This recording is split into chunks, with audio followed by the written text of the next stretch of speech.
universitas sekarang itu kan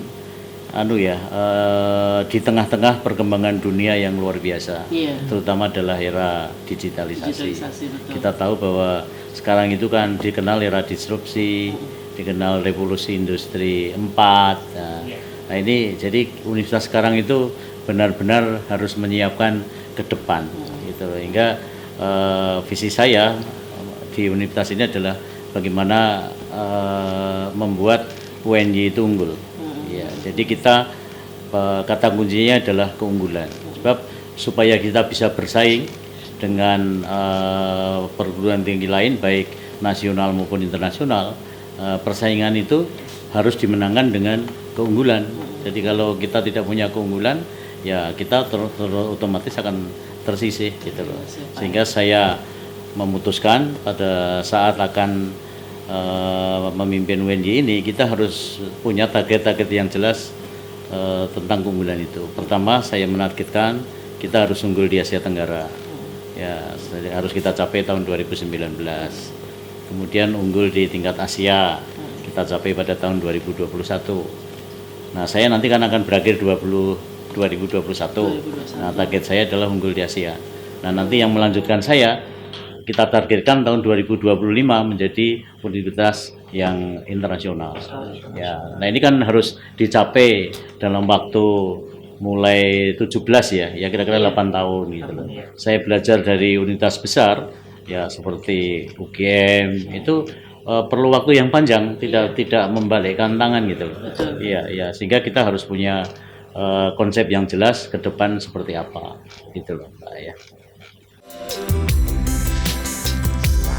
Saya memprioritaskan pada riset, jadi penelitian dan publikasi nasional dan internasional. Nah, saya mewajibkan seluruh dosen itu harus riset, tidak boleh tidak. Hingga semua dosen, nggak ada yang tidak riset. Jadi harus riset, harus membentuk grup kelompok ya untuk melakukan penelitian. Kemudian hasil riset itu harus kita tindak lanjuti ya. Harus kita publikasikan baik nasional maupun internasional. Kemudian yang berupa produk nanti kita lanjutkan ke pengurusan hakinya, kemudian nanti produksi, lalu kita kerjasama dengan dunia industri untuk itu. Jadi lalu yang kedua adalah SDM. Nah, SDM kita ini kan posisi 2017 kemarin kan S3 itu baru 28%. Alhamdulillah 1 tahun ini kita memacu teman-teman yang sedang S3 ini untuk kita lakukan percepatan ya. Alhamdulillah kita posisi sekarang sudah 36% S3. SDM riset itu harus S3, kalau tidak metodologinya segala ini kan perlu pengalaman yang intensif ya, itu didapatkan di S3 gitu. Kemudian yang ketiga adalah kelembagaan, akreditasi. Alhamdulillah kita sudah akreditasi A itu unggul untuk UNY. Nah kemudian saya mengejar prodi. Prodi ini harus targetnya A, tidak bisa tidak. Nah dalam waktu 1 tahun ini alhamdulillah kita sudah bisa menambah untuk prodi-prodi A itu sekarang menjadi 61 dari 102 prodi. Jadi sudah kira-kira 60% lah untuk itu, dan saya targetkan tahun ini tambah 10 sehingga harus 70%. Terus tahun berikutnya juga 10 gitu, sehingga kita targetkan harus 5 tahun itu harus 80%, tidak bisa tidak. Karena stakeholder atau masyarakat menilai kelembagaan itu ya dari sisi akreditasi. Jadi unsur eksternal itu akan melihat akreditasi sebuah universitas gitu. Kemudian yang keempat adalah kemahasiswaan. Nah, kemahasiswaan ini harus didorong seluas-luasnya untuk berprestasi di segala bidang, seni, olahraga, kemudian riset atau kreativitas mahasiswa. Nah, kita dorong kegiatan-kegiatan seperti itu. Nah, kita sudah menghasilkan yang kegiatan mahasiswa itu banyak prestasi. Tahun ini PKM kita karya kreativitas mahasiswa itu 7 besar di Indonesia. Kita ranking 7 lah dari 4.300 PTN se-Indonesia ya. Itu. Kemudian di mobil hemat energi, alhamdulillah kemarin menang di tingkat Asia ya, tingkat Asia. Kemudian sekarang akan maju di tingkat dunia. Saya menerapkan leadership transformasional ya, partisipatif dan kolegial. Iya. Nah, kita harus bertransformasi ya. Kita harus berubah. Dalam era seperti ini jawabannya adalah berubah. Ya, jadi kita tidak boleh fix mindset, harus grow mindset. Jadi kita harus berubah. Nah, berubah menuju yang lebih baik, gitu loh. Sehingga, nah, visi perubahan ini ya saya bawa ke depan.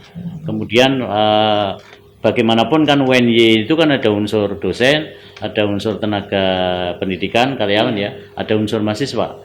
Nah, kita harus bergerak bersama. Jadi kalau sebuah gerbong itu harus maju bersama, tidak boleh hanya pimpinannya saja, hanya dosennya saja, mahasiswanya saja, harus bergerak bersama. Kemudian kita memandang satu dengan yang lain itu sebagai kolega, tidak boleh atas bawah, ya. Sehingga kita harus membuka seluas-luasnya, ya. Orang ini untuk berkomunikasi, mahasiswa dengan dosen itu tidak harus jam kerja. Sekarang kan era teknologi, bisa email kapanpun, bisa. Dengan rektor juga begitu. Saya sekarang itu banyak komunikasi dengan dosen, mahasiswa itu lewat medsos. Ya, iya. Kalau juara atau apa itu saya upload di Instagram, di apa, kemudian banyak dosen menanggapi, banyak mahasiswa menanggapi. Jadi komunikasi itu cair gitu loh. Mungkin ada capaian yang atau prestasi Bapak yang katakanlah yang turut memajukan Universitas Negeri Yogyakarta, Iya. atau yang bermanfaat untuk masyarakat mungkin, Ya, Pak. baik. Jadi UNY sekarang itu capaian terakhir. Itu kan kita ranking 10 seluruh Indonesia ya, PTN ya. Kita masuk klaster 1. Klaster 1 itu unggul. Nah, klaster 1 itu ada 14 perguruan tinggi. Nah, kita di peringkat 10. Kemudian kita juga for ICU itu adalah perankingan, sekarang namanya uni ranking ya, yang dilihat dari popularitas. Kita alhamdulillah ranking 3. Sebelumnya 8. UNY itu semakin terhargai karena reputasi akademiknya semakin naik. Nah, di dunia internasional kita sekarang ini mulai kebanjiran mahasiswa asing. S1 sekarang sudah terdaftar yang ingin masuk itu ada 325. Ini kan berarti kan reputasi naik, ya di luar naik gitu. Sebab kalau tidak reputasinya naik kan nggak mungkin orang melamar ke UNY. Nah, ini saya kira indikator-indikator kunci ya, yang bagian dari reputasi UNY. Di dalam memimpin ini pun saya punya visi itu, visi pendidikan dan visi entrepreneurship. Nah, itu UNY ini kan juga, kalau Mbak tahu kan, kita punya plaza, kita punya hotel, kita punya produk-produk yang bisa dijual. Ini karena punya visi itu, entrepreneurship itu. Selain pendidikan ya tentu ya, karena tugas dosen kan sebagai pendidik profesional dan ilmuwan gitu loh. Kunci suksesnya Pak, atau filosofi apa yang Bapak pegang? Satu saja, kerja keras. Tidak ada yang lain. Kerja keras. Iya, jadi kalau sudah diamanai ke situ, itu semuanya itu harus total. Tidak boleh kita setengah-setengah. Jadi lebih baik menolak daripada setengah-setengah. Iya, sehingga fokus. Jadi kalau sebuah energi ya, ada fokus itu kan energi semua ke situ. Ya otomatis kan akan berhasil. Iya, berhasil. Tapi kalau semua di apa ya, semua akan dilakukan, nggak mungkin kan? Nggak fokus. Iya, nggak fokus. Jadi energi itu terpusat di satu titik, ya otomatis akan berhasil. Tantangan yang sekarang itu adalah era teknologi informasi, Mbak.